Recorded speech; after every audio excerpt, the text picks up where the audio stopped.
नांदेड़ से लड़ रहे हैं, इस तरह से पोस्ट घूम रहे हैं, क्या सच है? देखिए, अगर पोस्ट घूम रही है तो पर्सन भी कुछ होगा उसके अंदर सच्चाई उसमें। और पोस्ट घुमाने वाले जो है वो मेरे नांदेड़ के अहम जिम्मेदार जो है वो लोगों ने ये पोस्ट डाले हैं, क्योंकि उन्हीं की ख्वाहिश है कि नांदेड़ से इस बार लोकसभा का इलेक्शन हमने लड़ना चाहिए करके। नांदेड़ हमारे लिए एक बहुत इंपॉर्टेंट सेंटर है, वहाँ पे मजलिस को बहुत मकबूलियत मिली थी, बहुत अच्छा लोगों का प्यार मिला था जब महाराष्ट्र में पहली मर्तबा मजलिस आई थी। सबसे ज़्यादा कॉरपोरेटर्स हमारे नांदेड़ में ही हुआ करते थे। उसके बाद विधानसभा के भी इलेक्शन हमने लड़े हैं।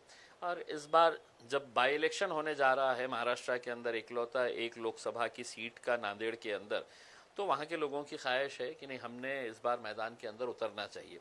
एक तरीके से अगर देखा जाए तो लोगों के अंदर एक बहुत नाराज़गी है, चिढ़ है कि पूरे महाराष्ट्र के अंदर इकलौता एक मुस्लिम एमपी था।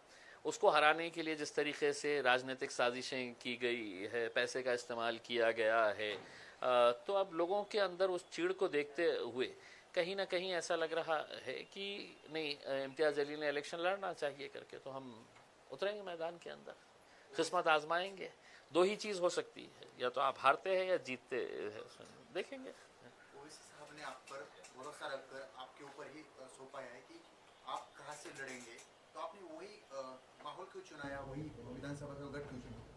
देखिए, लोकसभा की एक ही बाई इलेक्शन की सीट आई है, वहाँ के जो सिटिंग एमपी है उनकी डेथ के बाद ये बाई इलेक्शन होने जा रहा है।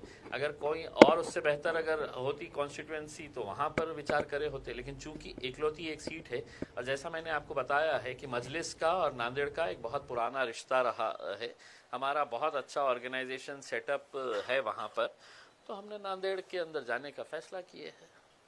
आप और जरांगे की मीटिंग हुई थी, वहाँ पर कुछ अहम मुद्दों पे चर्चा हुई, तो कौन से मुद्दे थे, और उसके बाद आपने ये ठान लिया कि हमें वहाँ से लड़ना है? देखिए, मैं जरांगे पाटिल साहब से पहली मर्तबा मिला हूँ ऐसा नहीं है।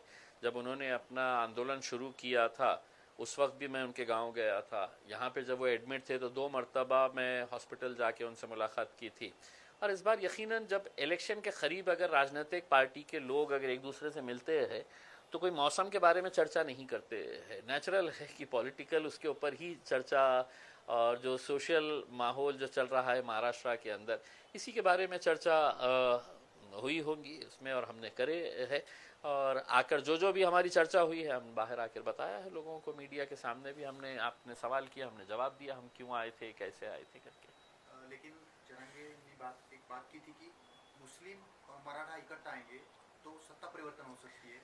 देखिए, जरांगे पाटिल साहब की एक बात मुझे पसंद आई थी, उन्होंने कभी भी मतलब ये नहीं कहा है कि किसी एक जात के ऊपर, उन्होंने कहा कि हम जात और धर्म के ऊपर उठकर हम सभी लोगों को समाविष्ट करना चाहते हैं जिन जिन लोगों के साथ नाइंसाफ़ी हुई है करके उसमें।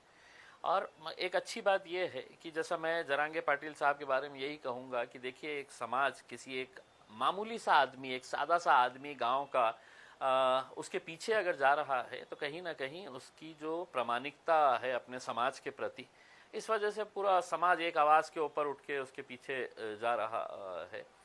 तो यकीनन अब हमारी भी सोच यही है कि जितने भी एस्टैब्लिश पॉलिटिकल पार्टीज़ और एस्टैब्लिश्ड नेता है महाराष्ट्र, लोग हैं तो उनका चेहरा भी नहीं देखना चाह रहे हैं उसमें। आप खुद देखिएगा, अभी जो हुकूमत के अंदर बैठे थे, लोगों ने वोट किसको दिया था, हुकूमत में वो जाके किसके साथ बैठे हैं, किसके साथ दोस्ती कर लिए, किसके साथ गले मिल लिए है करके। तो लोगों का विश्वास अब राजनीति के ऊपर से ही ख़त्म होता जा रहा है, तो उनको एक ऑल्टरनेट देने के लिए हम सोच रहे हैं क्यों ना एक नया एक समीकरण तैयार किया जाए करके।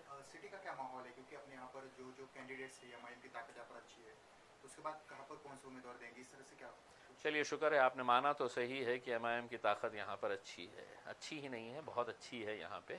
और हम पूरी मजबूती के साथ लड़ेंगे जहाँ जहाँ पर भी लड़ना है।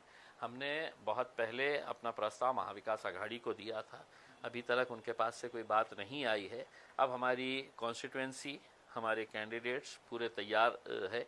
अब हम इंतज़ार कर रहे हैं, या तो आप साफ तरीके से बोल दे हाँ या ना। हाँ बोले तो भी हमारी स्ट्रेटजी तैयार है, ना बोले तो भी हमारी, आप अपनी ताकत दिखाना, फिर हम हमारी ताकत दिखाएंगे। पूर्व मध्य से कुछ नाम सामने आ सकते हैं आपकी तरफ से? हाँ, पूर्व मध्य से आएंगे ना, बहुत सारे लोगों ने फॉर्म भरे हैं, बेहिसाब लोगों ने फॉर्म भरे हैं, उसमें से किसी एक का नंबर लगेगा उसमें। या आप दोनों जगह से लड़ेंगे? हो सकता है, मैं तो क्लियर कहा हूँ ना। अगर मेरे क़ायद बैरिस्टर असदुद्दीन अवैसी साहब ने कहा कि नहीं सिर्फ लोकसभा लड़ो तो लोकसभा लड़ेंगे, उन्होंने कहा नहीं विधानसभा ही लड़ो तो विधानसभा लड़ेंगे, उन्होंने कहा कि दोनों जगह लड़ो तो दोनों जगह लड़ेंगे, और उन्होंने कहा कि नहीं दोनों जगह मत लड़ो, तुम लड़ो ही मत, तो नहीं लड़ेंगे।